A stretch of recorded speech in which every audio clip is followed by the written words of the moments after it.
Thank you, everybody, for taking time out of your day to come in and join me on a presentation here of Be More Productive, schedule workflows out of the MEP3, also known as the MEP Productivity Pack. So my name is Joe Levia. I'm one of our senior MEP technical specialists here with ATG. All right, just a brief introduction about me, some information out here. Graduated with a degree in drafting and design technologies, moved on from that point to attempt to attain a degree in construction project management. Fairly close on that one. Been in the industry since 2015.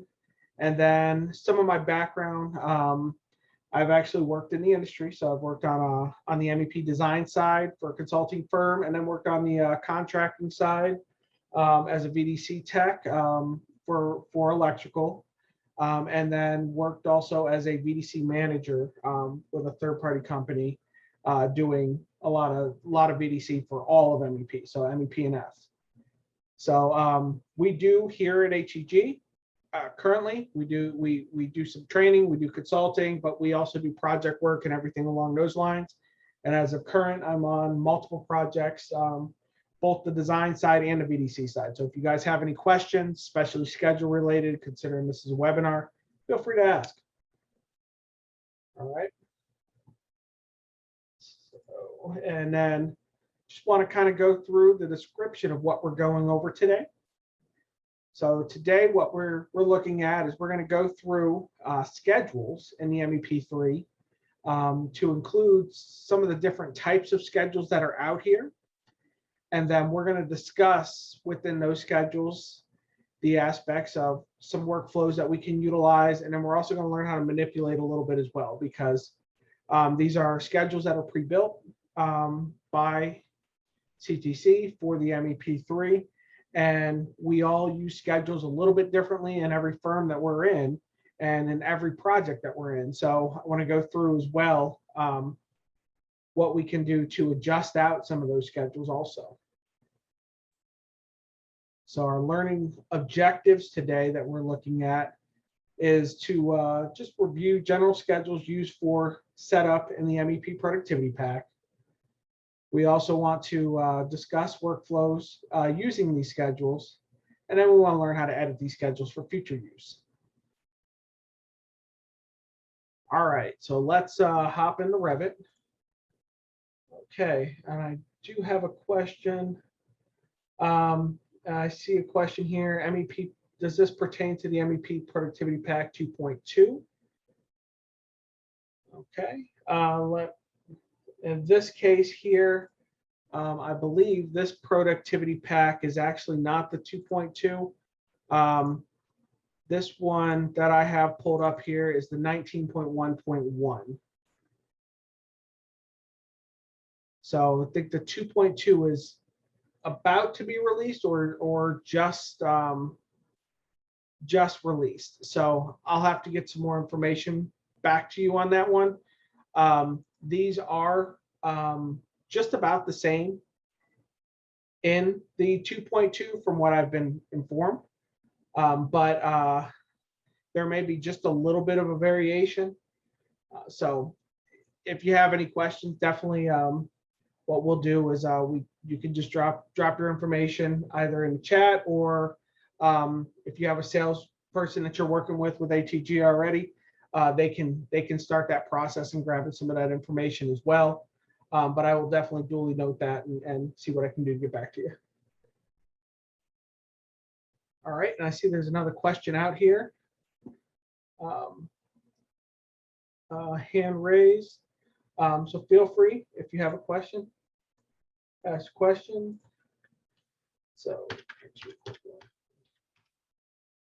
all right, and what I'm doing right now is I am swapping to Revit. All right, so here we can see at the very top, MEP Productivity Pack 19.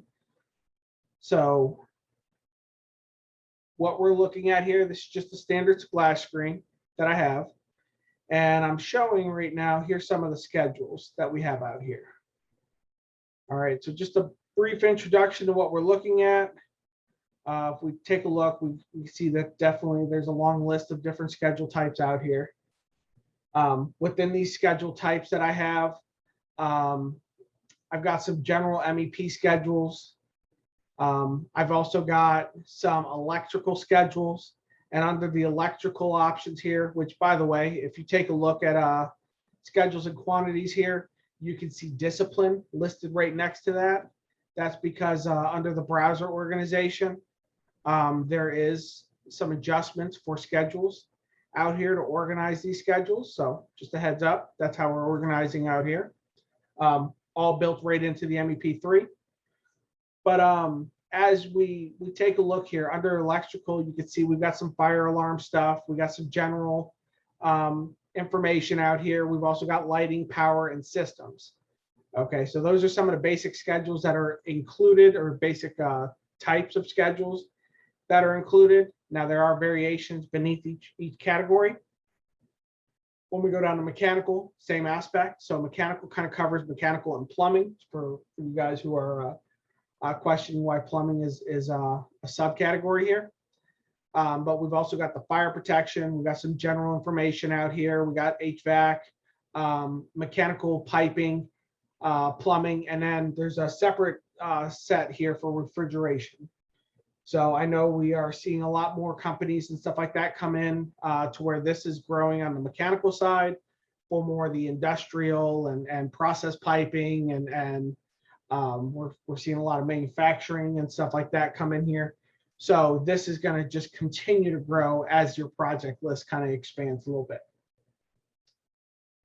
So based on what I've got listed out here, I'm just going to go up to the very top here and take a look at a couple different options out here. So here, under the space criteria, this could be the first one I take a look at. You can see if we go into spaces here, we've got different options already built into this. So under under the space schedule, definitely useful when one, checking to verify that you got all your spaces out here. Whenever you upload one of your latest and greatest architectural models or another firm's background, you can verify in here names and everything along those lines, from the space name to the room identity. So you can see the difference up here. So this is specifically formulated for that information.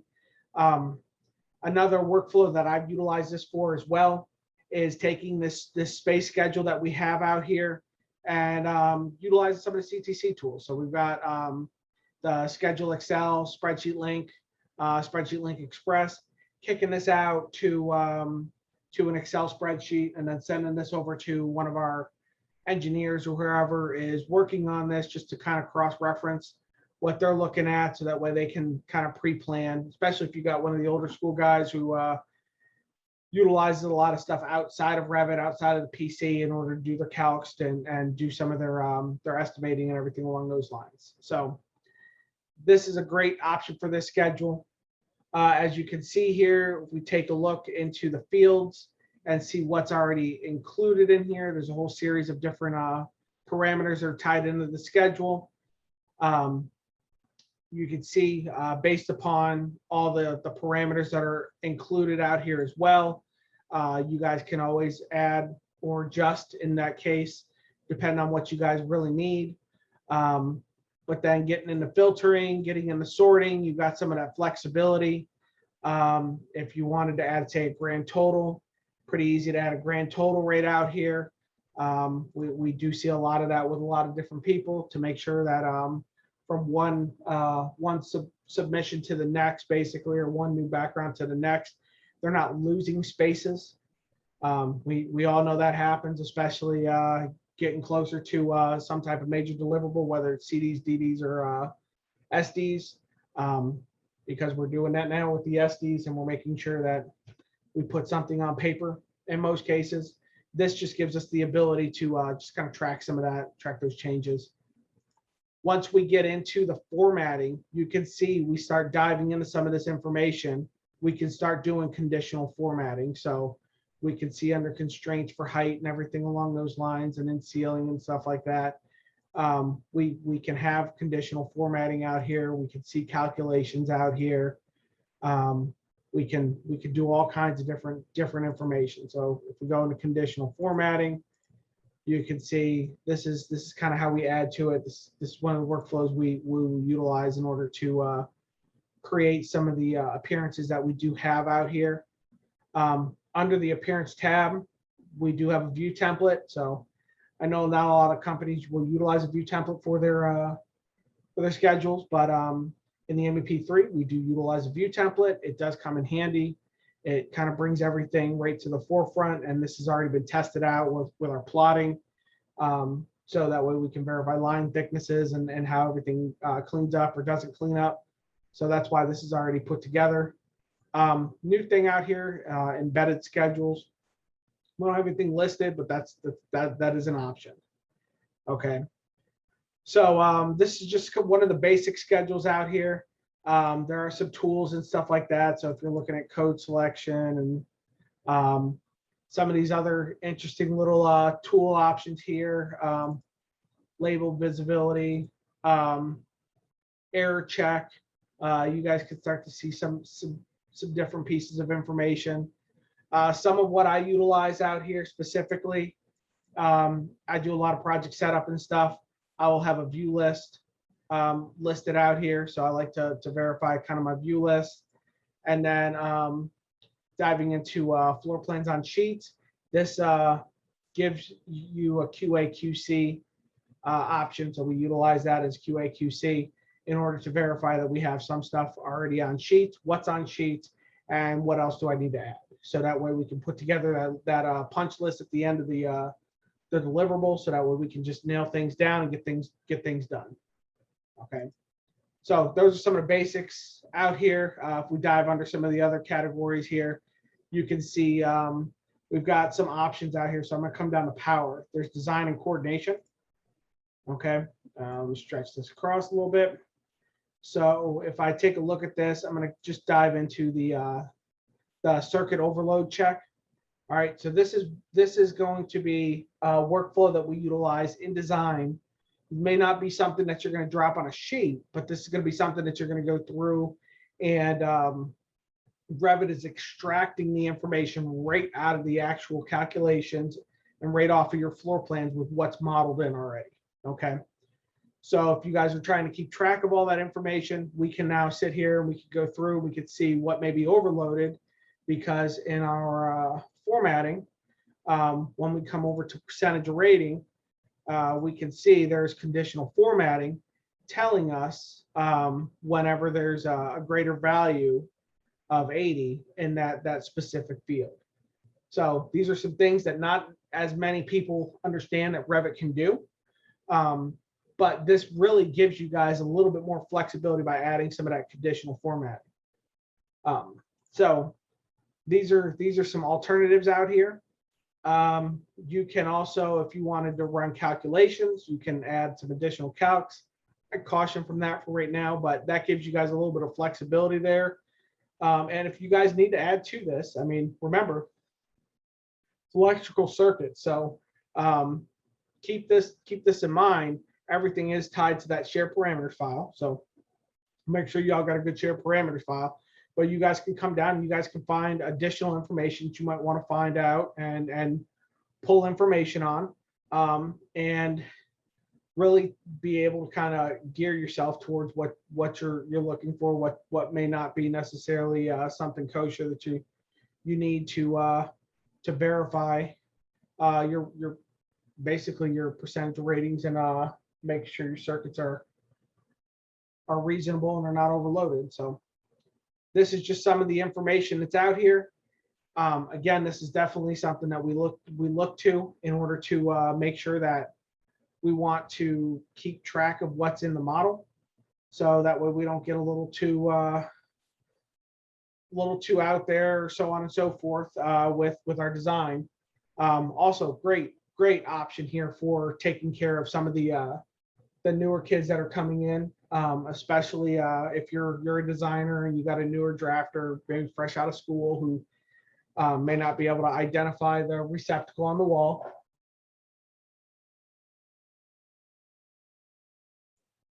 So when we run into situations like that, what we look to do is this gives us, from a design standpoint, gives us the ability to start looking at what is in the schedule and these different types of schedules out here to make sure that they're kind of on par with what you're expecting.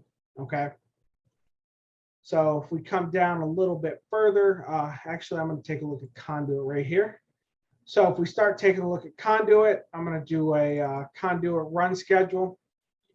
So this is just a basic Conduit Run schedule. I utilize this in two different ways. So the workflow that I like to utilize this for, and the workflow that I'm accustomed to utilizing this for, is verify what we have for length or whatever already in the actual model. Okay. This does grow a little bit once we get out of design and into construction and we start laying conduit for underground, above ground, and kind of snaking it all the way through the buildings. This grows a little bit, and then that basically tells us kind of what we're looking at that needs to hit the field, gives us kind of a little bit of an estimate. And then if you're setting yourself up to where you're doing BDC coordination, so we're coordinating, and then we're kicking our coordination options all the way out to prefab. So prefab can fab up our feeders, can fab up whatever our run would look like, stick it on the flatbed, ship it to site. This kind of gives us the ability to understand exactly what some of those assemblies may look like with the amount of conduit and everything along those lines.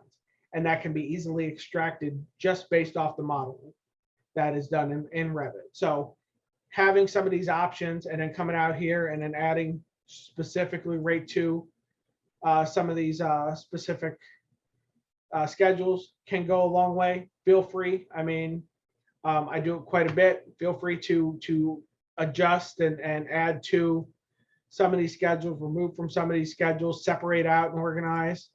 There are a lot of organizational options out here, especially when you start getting a longer list. So I do a lot of that in the bare basics of Revit. But then we get down to, let's come down to mechanical here.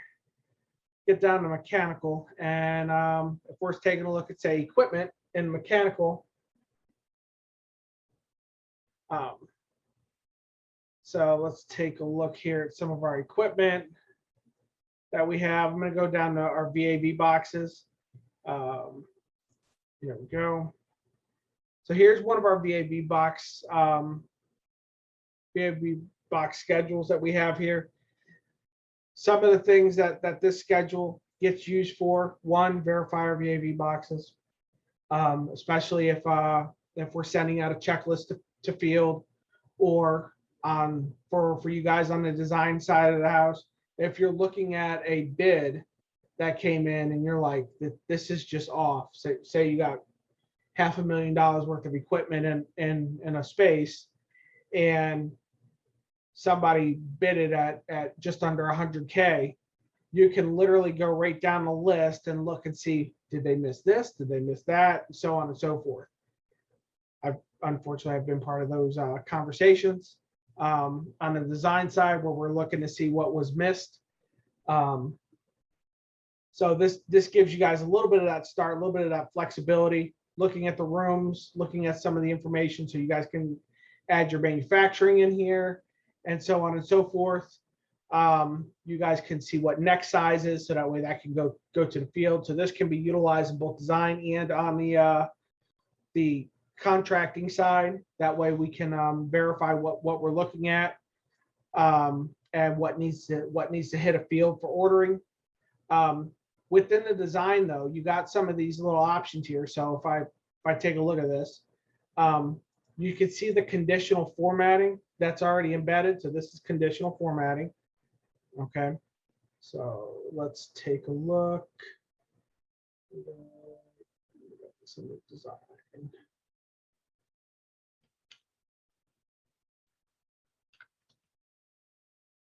Where's it at? That's navigating down to that specific area. But you can see, so basically what we have in here, we have a whole series of different information. If you take a look at this is conditional formatting. And basically what the conditional formatting in this schedule does for you is it highlights the information blue that does not have a CFM tied to it. So if we wanted to come in here and key this at, say, 200 CFM, now what we're doing is we actually can key some of that information directly in the schedule, as opposed to actually having to do this at the modeling level. Okay, you see it automatically takes right from here. So within the CTC or the MEP3 families out here for these VAV boxes, we can override CFMs, we can add, we can subtract, whatever we need to do. So we got some of that flexibility. And then within the schedules, the corresponding schedule, because of that parameter that's built in there for that override, now can all be handled in this one neat little spot here, as opposed to trying to track them all down on a set of floor plans. So it gives you guys a little bit of flexibility there, in that sense, to take care of some of this information. And then now you can verify all the way down the line what you're looking at for numbers and everything along those lines. So just keep in mind, some of this information can flex depending on the system. So if the system is not properly enclosed, if the system is set up to where maybe you're not pulling accurate information from the room. So say you're in a cafeteria and you've got the spacing set up and called out as maybe a small office or maybe a small classroom or something like that, may flex some of your numbers down the line. So just kind of keep that in mind. A lot of different settings that we have to go through in order to make sure the stuff is accurate. So these are some of the different schedules that are out here. Okay, and I do see a question out here about families having conduit connectors. Within that schedule, we don't have the connectors listed in there. We're looking at just length of run. However, that is something that I have created personally in the past. I've created multiple schedules, one dedicated to conduit connectors and what those connectors are, what their angles are, and what service types there are. And then I've also had just straight runs, so that way I can take that information as well, take the straight runs with the length, the total length, and then also separating those out by services, take that information and then kick that out to my prefab shop, so that way they can fab up. So those are some of the schedules that we talk about being an option, that you guys can adjust and create. All right, so I'm going to scroll down even further at this point. So if we go down to something here where I refer to as notes. So this is another schedule that we currently do have out here. This is going to be within the notes realm. All right. And within notes, you can see there's different keyed notes, general notes, and everything along those lines. So within the MEP3, they utilize, instead of the smart notes out of Revit, there's schedules that are set up as keyed notes. And there is a corresponding symbol tied to those keyed notes that you guys can utilize in order to generate the keyed note, add the text in there, and then have it populate right down the line, down the list here. Okay. The reason you're looking at this specific note setup the way you're looking at this is strictly because what you have the opportunity to do is one, have an overall general notes or keyed notes schedule, so you can see all the keyed notes in the project. But also when you start when you start getting to the point where you're looking at the addenda phase, so you got revisions, addendums, CVs, and ASIs, and all kinds of other stuff. If you're having to make a correction or something, you're not tied to specifically one long, large list. There are filters, and there's a filter in here that filters by the sheet number based upon the actual keynote schedule sitting on that sheet. So that's how some of that information is done. You can see the name up in the information up here. You see some of the basic information. So there are parameters built for this specifically under generic annotations.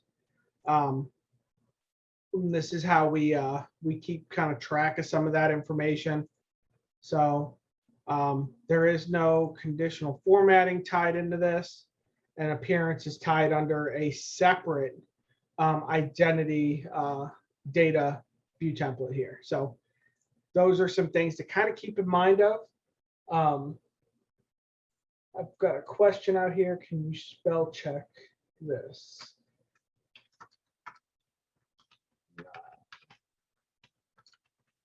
One second here.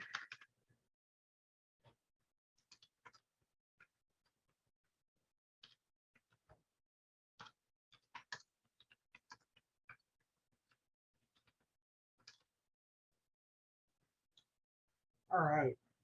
So some of those other options out here come back into plumbing. We can look at accessories. So here's some of the accessories that are in here. So the accessories options that are embedded and built in, what we're looking at and what we're really what we're able to see with this schedule. And keep in mind, this again another default schedule that has been built and created, designed for this pack, and these has been utilized quite a bit in industry. This schedule is built to see multiple aspects of what the accessories are, and then kind of pull onto a sheet. So the workflow we utilize this for is going to be QA, QC, make sure everything kind of ties exactly what's in here. But then also, if we need to see what we have, this is something that we can start to identify what maybe a system might look like. And then that information can be taken back to some of the design meetings and say, this is going to be what's in here, and then you can start to associate cost and time with that information. So that gives you some options. Look, by keeping manufacturing and model number information out here, which for some of the firms that are out there, if you're doing consulting, you're not always looking at manufacturing and model number. You might have something in line, but your spec is going to give multiple options. This will be a way to kind of price check as you go throughout. So for those projects that you're looking at where, yeah, you got $1 million budget and you guys are at $1.5 million, definitely something to keep in mind by having not just this schedule for plumbing, but we've got similar schedules out there for some of our mechanical HVAC equipment, as well as some of our electrical data, so on and so forth. We can really utilize that to make sure that what's in the actual model is accurate to what needs to hit the field, and then we can have those conversations when it comes to dollars and cents.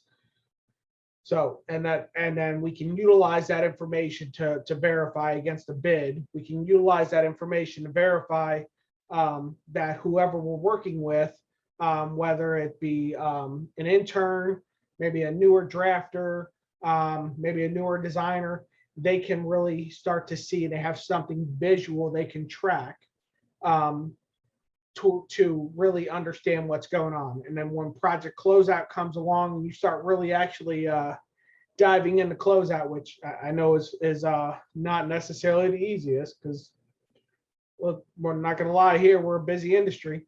So if you get into the project closeout and you can actually sit down with your team and look at what's in here, and what you guys ended up putting together, it gives you guys a lot more ability to take this information, use this as kind of like a case study, and then hand this over as well as a little bit of training behind this information to your future drafters, your future designers, and your future engineers. So those are some of the options that we see quite a bit of. I mean, obviously, you can see here we've got a lot of different stuff for design. We've got a lot of different stuff when it comes to like a motorless schedule. If you guys don't necessarily understand 100% of how some of the motorless stuff kind of works together and how mechanical and electrical work in this pack, there are some amazing benefits that are out here. One of them that is already kind of built is you can see comments to electrical. We're looking at things from like motorless, for instance. We're looking at that from two different standpoints. So we're looking at that as mechanical engineer knows that there are specific pieces of equipment that we need. Okay, so you can see boiler, energy recovery unit, exhaust fan, fans, fan coil, rooftop unit, pump, so on and so forth. Okay, those produce electrical values. So that information we're tracking on the mechanical side, but also the electrical engineer, they're tracking that information on the electrical side because they got to account for that as well. I mean, we got to make sure there's enough power and everything along those lines. So when we see this equipment, these schedules here are designed to have that inner conversation during your design process. Okay, so benefit with how this stuff is set up, you do have the ability to work in separate models and still pull that information in there. So there's just a little bit more of a flex, or a little more of a setup period. So when you've got a separate mechanical and a separate electrical model, as long as everybody's on the same families, the same share parameters file, and has access to these specific schedules, you can link in the mechanical into the electrical model and then vice versa. And then electrical will copy monitor all the mechanical equipment and then swap that in or swap those families out with a motorless symbol, okay, which is a family that's built in here. And then we start extracting and reading information. So that's how that process will end up kicking over to make sure everybody's able to kind of work simultaneously. So it definitely helps if you guys are working on projects and stuff like that with maybe third-party vendors that have the MEP3 and you have the MEP3 as well. Makes life a lot easier, a lot faster and everything like that. And then the benefit that I like as well is all the stuff in the MEP3 has like clearance zones and stuff like that come with it. So that's just that's something I don't necessarily have to fight the battle with once it hits the VDC side of the world. And we're down to exact cut sheet, exact families, dimensioned and put together accurately with their clearance zones and stuff like that, because we have to account for all that information. So we can pull some of that information as well. So it looks like here, I'm just taking a look at some more of the information out here as well, just to kind of show you some stuff. So here's some of the ASHRAE calculations that are out here. So if we're looking at exhaust, there's one for exhaust airflow, mechanical design sorted by space type. We've got a whole series of different options out here. Any questions so far that you guys may have related to some of these schedules and what they can do?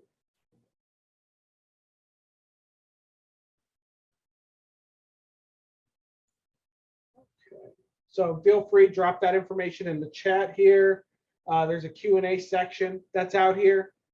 So feel free to go through and drop that information out there. And you can see here's the electrical motorless schedule that I have pulled up. And then here's one to add and input values. So you can see it's fairly similar to the mechanical, except this one's geared towards electrical. We have, as you can kind of scroll down here, we have the option based upon what we're looking at to have some of those conditional formattings. So if you take a look at this as well, there are embedded into families this little checkbox for verification from mechanical and electrical. So that shows up in our actual motorless schedule here. So here's some of the information across, some of the information we can key, different manufacturer information, so on and so forth.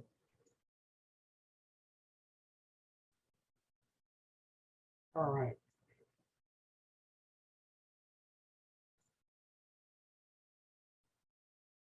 Okay, so let me get back to our thing here.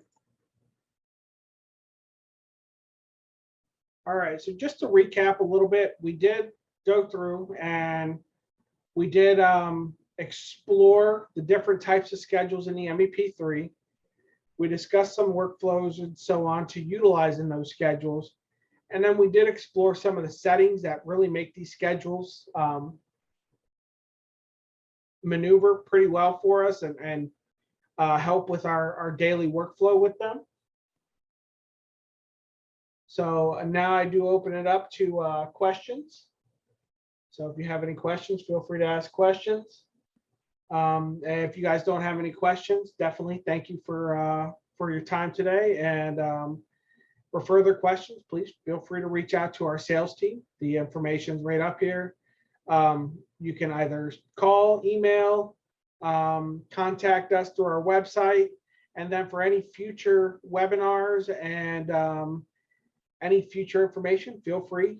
Check us out on LinkedIn, check us out on YouTube. We've got plenty of stuff out there as well, and more stuff coming every day. So thank you guys.